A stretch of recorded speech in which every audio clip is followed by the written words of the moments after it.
วิธีจ่ายจำนวนจำรองจ่ายจำนวนจำรองចាអញ្ចឹងដើម្បីចាយចំនួនចម្រោះបានចាកូនត្រូវបដូរចំនួនចម្រោះហ្នឹងឲ្យទៅជាប្រភេទជាមុនសិនចាអញ្ចឹង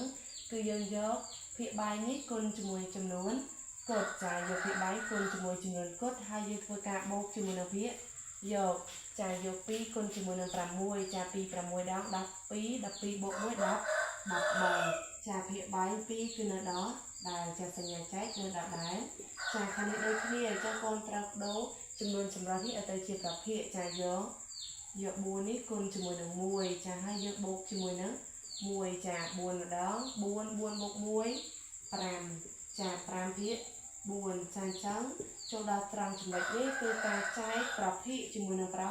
ភេទចាអញ្ចឹងដើម្បីចែកប្រភេទជាមួយនឹងប្រភេទចាយើងយកប្រភេទទី1ទៅគុណចម្រាស់ជាមួយនឹងប្រភេទទី2ចា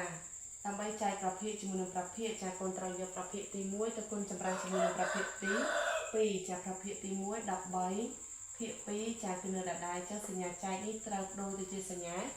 គុណចា5ភាគ4ចាអញ្ចឹងត្រូវបដូរទៅជា4ភាគចា4ភាគ5ចាអញ្ចឹងត្រង់ចំណុចនេះផងដែរគឺការគុណប្រភេទជាមួយនឹងប្រភេទចាអញ្ចឹងដើម្បីគុណប្រភេទជាមួយនឹងប្រភេទចាកូនយកភាគយកគុណជាមួយនឹងភាគយកភាគបាយគុណជាមួយនឹងភាគបាយចាអញ្ចឹងភាគយកយើងគឺ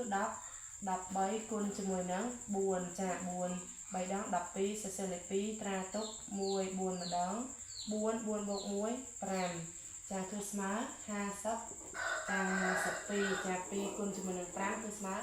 10ចាអញ្ចឹងមិនទាន់ចាប់ត្រឹមនេះទេចាគឺកូនត្រូវបដូរប្រភេទនេះឲ្យទៅជាចំនួនចម្រោះចាអញ្ចឹងដើម្បីបដូរប្រភេទឲ្យទៅជាចំនួនចម្រោះចាកូនយកភាគយកចាយជាមួយនឹងភាគបែងចាភាគយកចាយជាមួយភាគបែងចាគឺ52ចាយជាមួយនឹង10ចាអញ្ចឹងយើងដាក់បាន5ចា5 0ដង0 5ម្ដង5 2ដក0នៅសល់2 5ដក5នៅសល់0ចាអញ្ចឹងចម្លើយយើងគឺស្មើ5ចាអញ្ចឹង5នោះគឺជាចំនួនគត់ចាសំណល់គឺភាគយកចាភាគបែង10គឺនៅដល់ដែលចាអញ្ចឹងតទៅទៀតចាកូនអាចធ្វើបានទៀតចាដែលយើង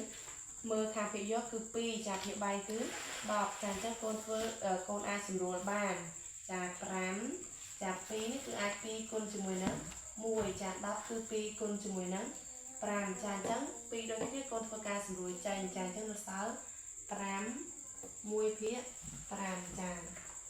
វាជាចម្លើយស្មើ5 1ភាគ5